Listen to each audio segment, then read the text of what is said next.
Praise the Lord. மீட்பெரும் இரட்சகருமாகிய இயேசு கிறிஸ்துவின் இனிதான நாமத்தினாலே என்னுடைய அன்பின் வாழ்த்துக்கள். கர்த்தருடைய ஆசீர்வாதம் உங்கள் எல்லோரும் கூட இருப்பதாக.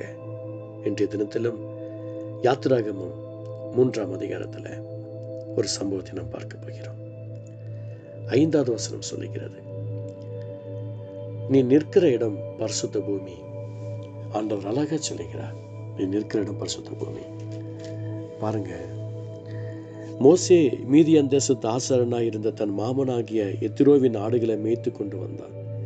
அவன் ஆடுகளை வனாந்தரத்தில் பின்புறத்திலே ஓட்டி தேவப்பிரபுதாக ஓரே மட்டும் வந்தான் என்று சொல்லி பார்க்கிறோம். அங்கே கர்த்தருடைய தூதனானவர் ஒரு முட்செடியின் நடுவிலிருந்து உண்டான அக்கினி ஜுவாலில் நின்று அவனுக்கு தரிசனமானார். அப்பொழுது அவன் உற்று பார்த்தான். முட்செடி அக்கினியால் ஜுவாலி தெரிந்தோம், அது வெந்து போகாமல் இருந்தது. மோசேயோட லைஃப்ல மிகப்பெரிய ஒரு ஆசீர்வாதங்கள் வருவதற்கு அந்த கண்கள் மிகப்பெரிய ஒரு அவசியமாயிருந்தது. முட்செடி எரிகிறது, ஆனால் வேகவில்லை. மோசே தன்னுடைய மாமனாருடைய வீட்டில் இருக்கும்போது அவர்களுடைய ஆடுகளை மேய்த்து கொண்டிருக்கிறார். கிட்டத்தட்ட 80 வயது நெருங்கி இருக்கிறது. அந்த வயதில் அவர் இளைப்பாற வேண்டிய வயது, ஆனால் அந்த வயதில் அவர் வேலை செய்கிறார். இந்த தினத்துல நிறைய பேருக்கு தரிசனங்கள் வருவதற்கு தடையா இருப்பது ஒரு காரணம், சோம்பேறிகளாய் இருக்கிறார்கள். சோம்பேறிகள் தான் இன்னைக்கு பெருகி கொண்டிருக்கிறார்கள். ஆண்டவருடைய பிள்ளைகள் எத்தனையோ பேர் கூட சில சபைகள்ல செருப்பை எல்லாம் ஷூவோட செருப்போட சபைக்குள்ள போகிற சில நபர்கள் இருக்கதான் செய்கிறார்கள். பலிபீடத்தில் நின்று கொண்டு பாடல் பாடுகிற எத்தனையோ பரிசுத்தவான்களும் இன்னைக்கு இருக்கதான் செய்கிறார்கள். பலவீனத்தோடு இருக்கிறவர்கள் வேறு.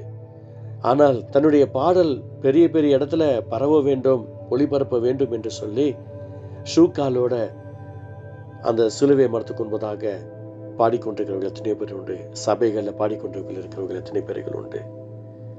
எனக்கு பிரியமானவர்களே, கர்த்தருடைய ஆசீர்வாதங்கள் நம்மளோடு கூட இருக்க வேண்டுமானால் நாம் யார் என்று முதலாவது தெரிந்து கொள்ள வேண்டும்.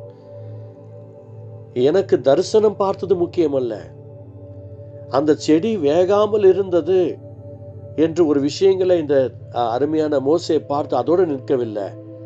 அப்பொழுது மோசே இந்த முட்செடி வெந்து போகாதிருக்கிறது என்ன, தான் கிட்ட போய் இந்த அற்புத காட்சியை பார்ப்பேன் என்று சொல்லி கிட்ட போய் வரும்போது தேவன் அருமையான மோசேயை கூப்பிடுகிறார்.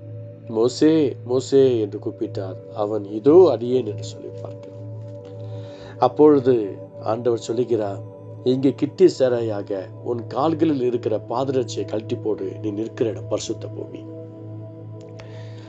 சில நேரங்கள்ல நாம் ரொம்ப கவனமாக இருக்க வேண்டும். உன் கால்நடையை சீர்தூக்கி பார் என்று கர்த்தர் வாக்கு பண்ணியிருக்கிறாரே. ஆண்டவரே நீரே, ஆனால் நானும் தனிமையில் நடக்கிறேன் என்று சொல்லி பேதுரு பேசும்போது வா என்று கர்த்தர் கூப்பிட்டார். Peter walk on the water. பேதுரு அந்த தனிமையில் நடந்தார் என்று சொல்லி பார்க்கிறோம். அந்த பாதங்கள் கர்த்தருடைய சத்தத்துக்கும் சித்தத்துக்கும் செவி கொடுக்கத்தக்கதாக போக வேண்டும். இந்த தினத்துல பாருங்க, எத்தனையோ பேருடைய வாழ்க்கை இப்படி வீணா போயிடுது. ஒரு தரிசனத்தை பார்த்துட்டு அதோடு நிப்பாடுறாங்க. ஒரு சொப்பனத்தை பார்த்துட்டு அதுதான் வாழ்க்கை அப்படின்னு நினைச்சிட்டு இருக்காங்க. ஆனா இங்க மோசே அதை செய்யல, கிட்டி சேருகிறார். உம்முடைய சமூகத்தில் இன்னும் நான் கிட்டி வர வேண்டும் என்று சொல்லி ஏக்கத்தோடு அவர் சமூகத்தில் வருகிறார். தேவன் அப்பொழுது பேசும் முதலாவது தரிசனம் தூதர்கள் காட்டுகிறார்கள். அதை அனுபவித்து கிட்ட வரும்போது தேவன் பேசுகிறார். இந்த வார்த்தை கேட்டுக்கொண்டிருக்கிற அன்பு சகோதரனே சகோதரியே, தேவ பிள்ளைகளே, கர்த்தர் உங்களுக்கு தரிசனத்தை கொடுத்திருக்கிறார். தூதர்கள் பேசியிருக்கிறார்கள். அதை பெற்றுக்கொண்டு ஆண்டவர் பக்கம் கிட்ட வாங்க. உங்களை ஆண்டவர் பக்கத்துல கிட்ட கொண்டு வரும்போது எதெல்லாம் கர்த்தருக்கு பிரியமில்லாத காரியங்களா இருக்கிறதோ அவை எல்லாத்தையும் கர்த்தர் நீக்கி போட்டு விடுவார். பாருங்க, சொல்றாரு, நீ நிற்கிற இடம் பரிசுத்த பூமி. இந்த வார்த்தை கேட்டுக்கொண்டிருக்கிற என் அன்பு பிள்ளைகளே, நீங்க இருக்கிற இடம் பரிசுத்த பூமி. எத்தனையோ பேர் இந்த தினத்துல புண்ணிய ஸ்தலங்கள் என்று சொல்லி ஓடிக்கொண்டிருக்கிறார்கள். காசி, ராமேஸ்வரம் என்று ஓடிக்கொண்டிருக்கிறார்கள். இந்த நீரில் குளித்தால் நம்முடைய பாவம் கழுவப்படும் என்று சொல்லி ஓடிக்கொண்டிருக்கிறார்கள். கங்கை நதி என்று ஓடிக்கொண்டிருக்கிறார்கள். பாருங்க, அதெல்லாம் ஒன்றும் கிடையாது. எல்லாம் சும்மா. இயேசுவின் ரத்தத்தினால் மட்டும்தான் பாவம் கழுவப்பட முடியும். இயேசுவின் ரத்தம்தான் பாவத்தை நிவர்த்தி செய்ய முடியும். இயேசுவின் ரத்தம் நமக்குள்ள ஓடும் போதுதான் நம்மளுடைய ஆசீர்வாதங்கள் கடந்து வரும். இந்த நாளிலிருந்து நீங்க தீர்மானம் பண்ணிக்கோங்க. அனாவசியமா ஷூ போட்டுட்டு மற்றவங்க போற மாதிரி நீங்க போவாதீங்க. புத்தி இல்லாதவர்கள் அவர்களை போல் நீங்கள் இருக்க வேண்டாம். செப்பல் போட்டுக்கிட்டு சபைக்கு போகிற எத்தனையோ பேர் இருக்கிறார்கள். சபைக்குள்ள செப்பலும் ஷூவும் போட்டுக்கொண்டு ஆட்டம் போட்டுக்கொண்டு இருக்கிற எத்தனையோ பேர் இருக்கிறார்கள். அதை ஃபாலோ பண்ணாதீங்க. கர்த்தர் உங்களோடு கூட பேச வேண்டுமானால், நீங்கள் கர்த்தரோடு நிற்க வேண்டுமானால் அந்த பாதரட்சை கழட்டி போடுங்கள். நீங்கள் நிற்கிற இடம் பரிசுத்த பூமி. கர்த்தர் உங்களையும் உங்க குடும்பத்தையும் ஆஸ்வதிப்பாராக. ஜெபிக்கலாம். பரிசுத்த அன்பு தகப்பனே, இந்த வார்த்தை கேட்டுக்கொண்டிருக்கிற ஒவ்வொருத்துக்கும் இந்த வார்த்தை மூலமாக விசேஷ ஆசீர்வாதம் உண்டாகட்டும்.